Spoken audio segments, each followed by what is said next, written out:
ಕನ್ನಡ ಸಾಹಿತ್ಯಕ್ಕೆ ತನ್ನದೇ ಆದ ಶ್ರೀಮಂತ ಪರಂಪರೆ ಇದೆ ಎಂದು ಸಾಗರದ ಬಿಇಒ ಸದಾನಂದ ಸ್ವಾಮಿ ಹೇಳಿದರು.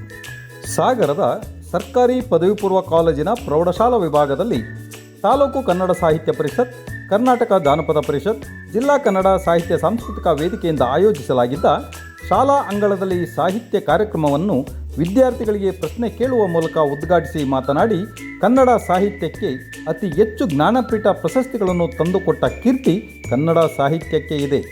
ಇಲ್ಲಿ ಅನೇಕ ಬರಹಗಾರರಿದ್ದಾರೆ. ಕನ್ನಡ ಸಾಹಿತ್ಯವನ್ನು ಶ್ರೀಮಂತಗೊಳಿಸಿದ್ದಾರೆ. ಪಂಪನಿಂದ ಹಿಡಿದು ಇಂದಿನ ಉದಯೋನ್ಮುಖ ಬರಹಗಾರರವರೆಗೆ ತಮ್ಮದೇ ಆದ ಸಾಹಿತ್ಯದ ಕೊಡುಗೆಯನ್ನು ನೀಡಿದ್ದಾರೆ ಎಂದು ತಿಳಿಸಿದರು. 6 ಜನ ಕವಿಗಳು, ಸಾಹಿತಿಗಳು ಈ ನಾಡನ್ನ ಬೆಳಗಿದ್ದಾರೆ. ಕನ್ನಡ ಸಾಹಿತ್ಯವನ್ನ ಉಜ್ವಲ ಲೋಕಕ್ಕೆ ತೆಗೆದುಕೊಂಡು ಹೋಗಿದ್ದಾರೆ. ಕನ್ನಡಕ್ಕೆ ಅತಿ ಹೆಚ್ಚು ಜ್ಞಾನಪೀಠ ಪ್ರಶಸ್ತಿಗಳನ್ನ ತಂದುಕೊಡುವಲ್ಲಿ ಈ ನಾಡಿನ ಸಾಹಿತಿಗಳು ತುಂಬಾ ಕೆಲಸ ಮಾಡಿದ್ದಾರೆ. ಅವರೆಲ್ಲ ಒಂದು ಕಾಲದಲ್ಲಿ ನಿಮ್ಮಂಗೆ ವಿದ್ಯಾರ್ಥಿಗಳಾಗಿದ್ರು. ನಾವು ಅರ್ಥ ಮಾಡ್ಕೊಳ್ಬೇಕಾಗಿದ್ದೇನಪ್ಪ ಅಂದ್ರೆ, ಪ್ರಾರಂಭದಲ್ಲಿ ಅವ್ರು ಹುಟ್ಟುತ್ತಾನೆ ಸಾಹಿತಿಗಳಾಗ್ಲಿಲ್ಲ, ಕವಿಗಳಾಗ್ಲಿಲ್ಲ. ಕುವೆಂಪು ರಾಷ್ಟ್ರಕವಿ ಆಗಿದ್ದು ವಿದ್ಯಾರ್ಥಿ ಆಗಿನೇ ಆಗಿದ್ರು, ನಿಮ್ಮ ಹಾಗೇನೆ ವಿದ್ಯಾರ್ಥಿ ಆಗಿದ್ರು. ಸೊ ಹಾಗೇನೆ, ಅದಕ್ಕಾಗಿ ನಾನೇನು ಹೇಳ್ತಾ ಇದ್ದೀನಿ ಅಂದ್ರೆ, ನಿಮ್ಮಲ್ಲೂ ಒಬ್ಬ ಕುವೆಂಪು ಇದ್ದಾರೆ, ಒಬ್ಬ ದ ರಾ ಬೇಂದ್ರೆ ಇದ್ದಾರೆ, ಒಬ್ಬ ಅಕ್ಕಮಹಾದೇವಿ ಇದ್ದಾರೆ, ಅಥವಾ ಇನ್ಯಾರು ಸಾಕಷ್ಟು ಜನ ಕವಿಗಳು, ಸಾಹಿತಿಗಳಿದ್ದಾರೆ. ಅದ್ಭುತವಾದಂತಹ ಕವನ ಬರೆಯಬಲ್ರಿ, ಕಥೆ ಬರೆಯಬಲ್ರಿ, ಸಾಹಿತ್ಯವನ್ನ ರಚನೆ ಮಾಡಬಲ್ರಿ, ಚಿತ್ರಗಳನ್ನ ಬಿಡಿಸುವಂತಹ ಸಾಹಿತಿಗಳಾಗಬಲ್ರಿ. ಪ್ರತಿಯೊಬ್ಬ ವ್ಯಕ್ತಿಯಲ್ಲೂ ಅವನದೇ ಆದಂತಹ ಒಂದು ಕಲೆ ಇರುತ್ತೆ, ಸೃಜನಾತ್ಮಕವಾದಂತಹ ಕಲೆ ಎಲ್ಲರಲ್ಲೂ ಇರುತ್ತೆ. ಆ ಒಂದು ಕಲೆಗೆ ಪ್ರೋತ್ಸಾಹವನ್ನು ಕೊಟ್ಟಾಗ, ಅದನ್ನು ಬೆಳೆಸಿದಾಗ ಹೆಮ್ಮರವಾಗಿ ಬೆಳೀಲಿಕ್ಕೆ ಸಾಧ್ಯ ಆಗುತ್ತೆ. ಸೊ ಆ ನಿಟ್ಟಿನಲ್ಲಿ ನಮ್ಮ ಮಕ್ಕಳಲ್ಲಿರುವಂತಹ ಪ್ರತಿಭೆಗೆ ಪ್ರೋತ್ಸಾಹ ಕೊಡಬೇಕು, ಆ ಪ್ರತಿಭೆಗೆ ನೀರೆರಿಬೇಕು. ಈ ಪ್ರತಿಭೆಗಳು ದೊಡ್ಡವರಾದ ಮೇಲೆ ನಮ್ಮ ನಾಡನ್ನ ಬೆಳಗುವಂತಹ ಸಾಹಿತ್ಯ ಲೋಕದ ಕಣ್ಮಣಿಗಳು ಆಗಬೇಕು ಅಂತ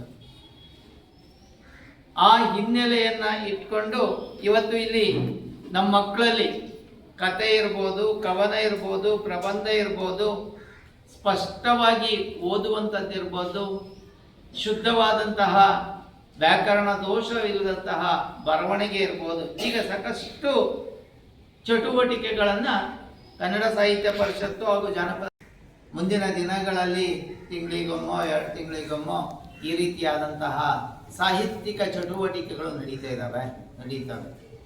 ಒಂದು ದಿವಸ ಕವನ ರಚನಾ ಸ್ಪರ್ಧೆಯನ್ನು ಏರ್ಪಡಿಸ್ತಾರೆ. ನಿಮ್ಮಲ್ಲಿ ಅದು ಕಲೆ ಇದೆ, ಕವಿತೆಗಳನ್ನು ಬರೆಯುವಂತಹ ಕಲೆ ಇದೆ. ಅದು ನಿಮ್ಮಲ್ಲಿ ಅಡಗಿಕೊಂಡಿರುವಂತಹ ಆ ಒಂದು ಕವಿ ಹೃದಯ ಹೊರಗೆ ಬರಲಿಕ್ಕೆ ಅದರಿಂದ ಶುರುವಾಗುತ್ತೆ. ತುಂಬ ಅದ್ಭುತವಾಗಿ ಸಣ್ಣ ಸಣ್ಣ ಕಥೆಗಳನ್ನು ನೀವು ಬರೀಬಲ್ರಿ ಮನೆಯಲ್ಲಿ. ಅದಕ್ಕೊಂದು ಅವಕಾಶ ಸಿಕ್ಕಾಗ ಅದು ಪ್ರತಿಭೆ ಬೆಳೀಲಿಕ್ಕೆ ಸಾಧ್ಯ ಆಗುತ್ತೆ. ಮನೆಯಲ್ಲೇ ಸುಮ್ಮನೆ ಕೂತ್ಕೊಂಡಾಗ, ಬೇಜಾರಾದಾಗ ಪುಸ್ತಕದ ಹಾಳೆ ತೆಗೆದು ಸುಂದರವಾದಂತಹ ಚಿತ್ರ ಬಿಡಿಸ್ಬಲ್ರಿ. ಒಂದು ಚಿತ್ರಕಲಾ ಸ್ಪರ್ಧೆಯನ್ನು ಏರ್ಪಡಿಸಿದಾಗ ನಿಮ್ಮಲ್ಲಿರುವಂತಹ ಆ ಒಂದು ಪ್ರತಿಭೆ ಹೊರಗೆ ಬರಲಿಕ್ಕೆ ಸಾಧ್ಯ ಆಗುತ್ತೆ.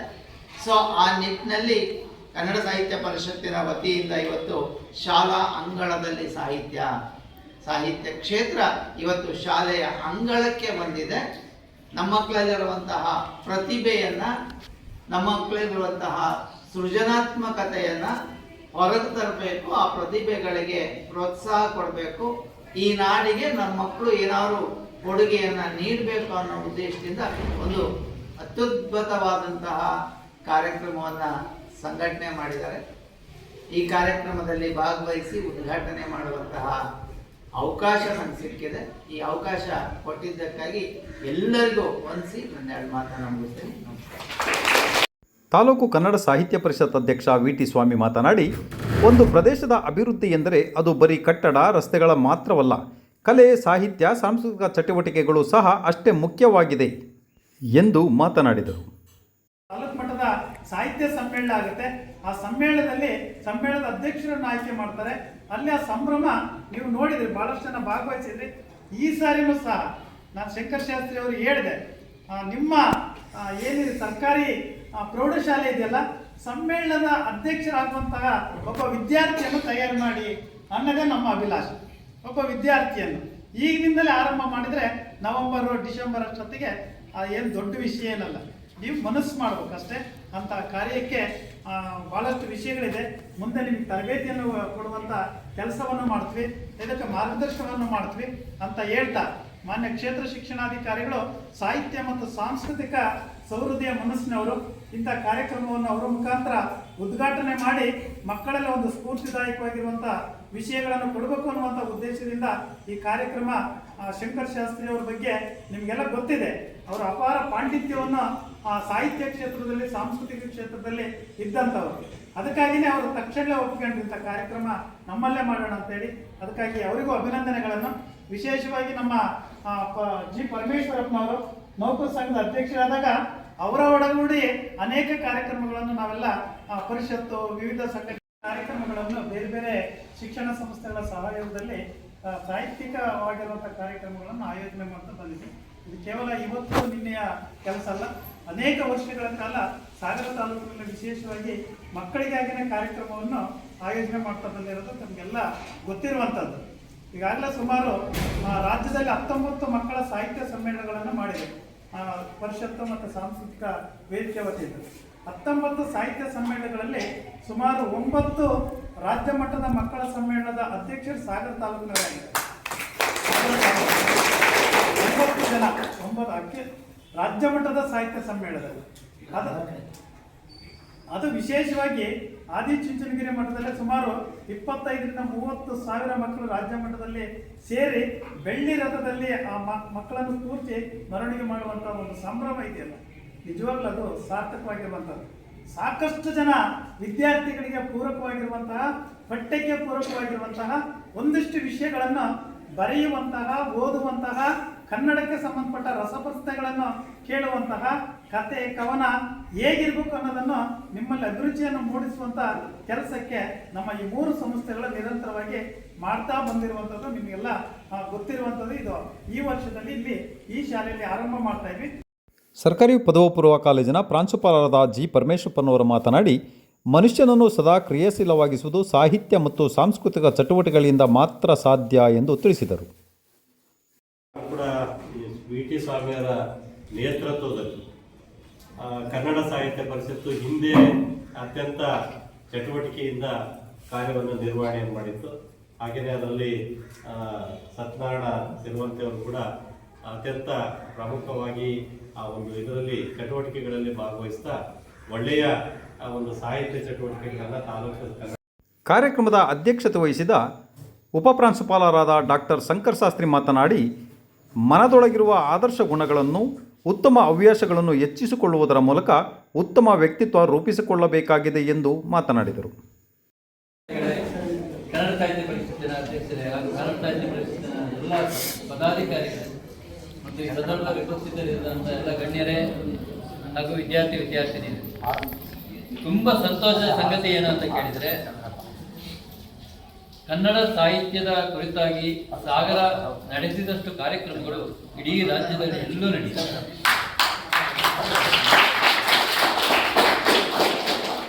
ಬಹಳ ವಿಶೇಷವಾಗಿ ಸುಮಾರು 1920ರಲ್ಲಿ ಧಾರವಾಡದಲ್ಲಿ ಆಗಿನ ಒಂದು ಸಾಹಿತ್ಯ ಪರಿಚಾರಕರು ಅನೇಕ ಇಂಥ ಕಾರ್ಯಕ್ರಮಗಳನ್ನು ಶಾಲೆಗಳಲ್ಲಿ ನಡೆಸಿದರು. ಅದರ ಪರಿಣಾಮ ಏನಾಯ್ತು ಅಂತ ಕೇಳಿದರೆ, ಶಾಲೆಗಳಲ್ಲಿ ಸಾಹಿತ್ಯದ ಹೊಸ ಅಲೆ ಬಂತು. ನಮಗೆಲ್ಲ ಗೊತ್ತಿರಬೇಕು, ನವೋದಯ ಹುಟ್ಟಿದ್ದೇ ಧಾರವಾಡದ ಆಸುಪಾಸು. ಒಂದು ಹೊಸ ಸಾಹಿತ್ಯದ ಪಥವನ್ನು ಆರಂಭಿಸಿದೆ. ಬೇಂದ್ರೆಯವರಂತಹ ಮಹಾಕವಿಗಳು ಮಕ್ಕಳಿಗೆ ಇದರಿಂದ ಒಂದು ಕಾಲ ಇತ್ತು ಧಾರವಾಡ ಸಾಹಿತ್ಯದ ತೊಟ್ಟಿಲಾಗಿತ್ತು. ಆದರೆ ನಿಜವಾಗಿ ಇತ್ತೀಚಿನ ಕಾಲಘಟ್ಟದಲ್ಲಿ ಮಲೆನಾಡು ಕರ್ನಾಟಕದ ಸಾಹಿತ್ಯ ಕ್ಷೇತ್ರದ ಅತ್ಯಂತ ಮುಂಚೂಣಿಯಲ್ಲಿರುವ ಜಿಲ್ಲೆಯಾಗಿದೆ. ಅದಕ್ಕೆ ಕಾರಣ ಏನು ಅಂತ ಕೇಳಿದರೆ, ದೊಡ್ಡವರ ಸಾಹಿತ್ಯ ಅಲ್ಲ, ಮಕ್ಕಳ ಸಾಹಿತ್ಯ. ಆ ಮಕ್ಕಳ ಸಾಹಿತ್ಯವನ್ನು ಪ್ರೋತ್ಸಾಹಿಸುವಂಥ ಕೆಲಸವನ್ನು ತುಂಬ ಉತ್ತಮವಾಗಿ ನಮ್ಮ ಸಾಗರ ತಾಲೂಕು ಮಾಡಿಕೊಂಡಿದ್ದೀವಿ. ಈ ವರ್ಷ ನಾನು ಈ ಕಾಲೇಜಿಗೆ ಬಂದಿದ್ದೆ. ನನಗೆ ಈ ಕಾಲೇಜ್ ಅಂದರೆ ಭಾಳ ಪ್ರೀತಿ, ಈ ಶಾಲೆ ಅಂದರೆ ಭಾಳ ಪ್ರೀತಿ. ಯಾಕೆ ಅಂತ ಕೇಳಿದರೆ, ಒಂದು ಭಾಳ ಜನರಿಗೆ ತಿಳ್ಕೊಂಡಿದ್ದೇವೆ, ಇಲ್ಲಿ ಬರೀ ಸಾಗರದ ಮಕ್ಕಳಿದ್ದಾರೆ. ಆದರೆ ನನ್ನ ಮಕ್ಕಳು ಎಲ್ಲಿಯವರೇ ಇದ್ದಾರೆ ಅಂತ ಹೇಳಿದರೆ ಹಾನಗಲ್, ಹಾವೇರಿ, ಬಾಗಲಕೋಟೆ, ಬಳ್ಳಾರಿ, ಇಡೀ ಕರ್ನಾಟಕದ ಮಕ್ಕಳಿರುವ ಏಕೈಕ ಪ್ರೌಢಶಾಲೆ ಸಾಗರದ್ದು ಅಂತ ಹೇಳಿದರೆ ಅದು ನಮ್ಮ ಪ್ರೌಢಶಾಲೆ ಮಾತ್ರ.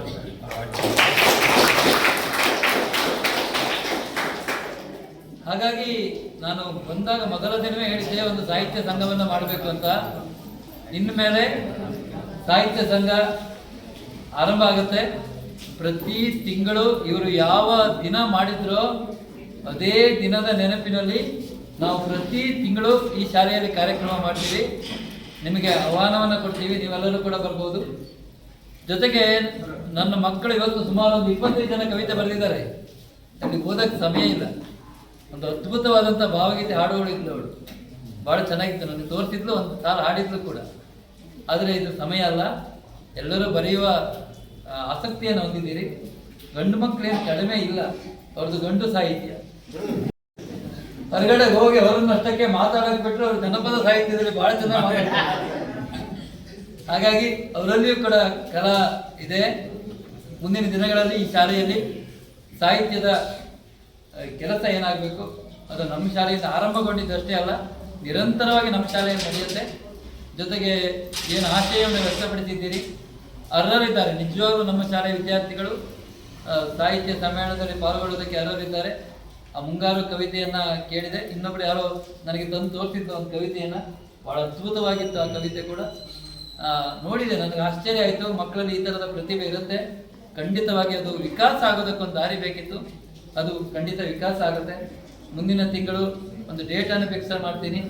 ಒಂದು ತಿಂಗಳು ಕಾವ್ಯಕ್ಕೆ ಇರುತ್ತೆ, ಒಂದು ತಿಂಗಳು ಕತೆಗೆ ಇರುತ್ತೆ, ಮತ್ತು ಒಂದು ತಿಂಗಳು ಓದಿಗೆ ಇರುತ್ತೆ. ಇವೆಲ್ಲ ಇರ್ತವೆ. ಸಾಹಿತ್ಯ ಬೆಳೆಯಬೇಕು ಅಂದರೆ ಭಾಷೆ ಬೆಳೆಯಬೇಕು. ಭಾಷೆ ಯಾವಾಗ ಜೀವದ ಭಾಷೆ ಆಗುತ್ತೋ ಆವಾಗ ಮಾತ್ರ ಸಾಹಿತ್ಯ ಹುಟ್ಟುತ್ತೆ. ಭಾಷೆ ಜೀವದ ಭಾಷೆ ಆಗಬೇಕು. ಜೀವದ ಭಾಷೆ ಆಗಬೇಕು ಅಂದರೆ ಭಾಷೆಯನ್ನು ಪ್ರೀತಿಸಬೇಕು. ಎಲ್ಲಿವರೆಗೆ ಭಾಷೆಯ ಮೇಲೆ ಅಭಿಮಾನ ಇರೋದಿಲ್ವೋ ಅಲ್ಲಿವರೆಗೆ ಸಾಹಿತ್ಯ ಹುಟ್ಟೋದಕ್ಕೆ ಸಾಧ್ಯ ಇಲ್ಲ. ಹಾಗಾಗಿ ನೀವು ಭಾಷೆಯನ್ನು ಪ್ರೀತಿಸಿ, ಸಾಹಿತ್ಯ ನಿಮ್ಮೊಳಗೆ ತನ್ನಿಂದ ತಾನೇ ಹುಟ್ಟುತ್ತೆ ಅಂತ ಹೇಳ್ತಾ, ಇನ್ನು ಅನೇಕ ಕಾರ್ಯಕ್ರಮಕ್ಕೆ ನಮ್ಮ ಪ್ರೌಢಶಾಲಾ ಸದಾ ಬಾಗಿಲು ತೆರೆದಿದೆ. ನಮ್ಮ ಆತಿಥ್ಯವನ್ನು ಕೊಡೋದಕ್ಕೆ ಸಿದ್ಧರಿದ್ದೇವೆ. ಇದರಿಂದ ನಮ್ಮ ಮಕ್ಕಳು ಕೃತಾರ್ಥರಾಗ್ತಾರೆ. ಎಲ್ಲಕ್ಕಿಂತ ವಿಶೇಷವಾಗಿ ಈ ಕಾರ್ಯಕ್ರಮ ನಡೆದೇ ಇದ್ದರೆ ಇವತ್ತು ಈ ತಾಲೂಕಿನ ಅನೇಕ ಗಣ್ಯರು ಪರಿಚಯ ಆಗ್ತಾ ಇವೆ. ಕಾರ್ಯಕ್ರಮದಲ್ಲಿ SDM ಅಧ್ಯಕ್ಷರಾದ ಭಾಷಾಶಾಬ್, ಜನಪದ ಪರಿಷತ್ನ ಅಧ್ಯಕ್ಷ ಸತ್ಯನಾರಾಯಣ ಸಿರುವಂತೆ, ಸಾಂಸ್ಕೃತಿಕ ವೇದಿಕೆಯ ಅಧ್ಯಕ್ಷ ಸದಾನಂದ ಸರ್ಬಾ, ಆನಂದಪುರ ಹೋಬಳಿ ಕಸಾಪ ಅಧ್ಯಕ್ಷ BD ರವಿಕುಮಾರ್ ಹಾಗೂ ಪ್ರಧಾನ ಕಾರ್ಯದರ್ಶಿ ನಾರಾಯಣಮೂರ್ತಿ ಕಾನ್ಗೋಡು, ಗಜಾನನ ರಾಜನಾಯ್ಕ್ ಮೊದಲಾದವರು ಉಪಸ್ಥಿತರಿದ್ದರು. ಗಮನ ಸೆಳೆದ ಮಕ್ಕಳ ಸಾಹಿತ್ಯ ಚಟುವಟಿಕೆ. ಸ್ಪಷ್ಟ ಓದಿನ ಮೂಲಕ ಗಮನ ಸೆಳೆದ ಸರಸ್ವತಿ. ನಾಡು ನುಡಿಯ ಕುರಿತಾಗಿ ಪ್ರತಿಯೊಬ್ಬ ಅತಿಥಿಗಳು ಸಹ ಕೇಳಿದ ಪ್ರಶ್ನೆಗಳಿಗೆ ಅನಿಸಿಕೆಗಳನ್ನು ಹೇಳುವುದರ ಜೊತೆ ವಿದ್ಯಾರ್ಥಿಗಳು ತಮ್ಮ ಉತ್ತರಗಳನ್ನು ಸರಿಯಾಗಿ ತಿಳಿಸಿದರು. ವಿದ್ಯಾರ್ಥಿಗಳಾದ ಸರಸ್ವತಿ, ಸಿಂಚನ, ಪೃಥ್ವಿ, ಚಂದ್ರಕಲಾ, ಕಾವ್ಯ, ಮಿಥಿಲಾ, ಅಭೀಕ್ಷಾ ಜೈನ್, ನಿಧಿ, ಶ್ರಾವ್ಯ, ಸುಕನ್ಯಾ, ಗುರುಪ್ರಸಾದ್ ಅವರು ಸ್ವರಚಿತ ಕವನ, ಕಥಾವಾಚನ, ಗಾಯನವನ್ನು ನಡೆಸಿಕೊಟ್ಟರು. ಪ್ರಶ್ನೆಗಳಿಗೆ ಬಹು ಚುರುಕಾಗಿ ಉತ್ತರಿಸಿ ಶಾಲಾ ಅಂಗಳದಲ್ಲಿ ನಡೆದ ಸಾಹಿತ್ಯ ಕಾರ್ಯಕ್ರಮ ಲವಲವಿಕೆಯಿಂದ ಕೂಡಿತ್ತು.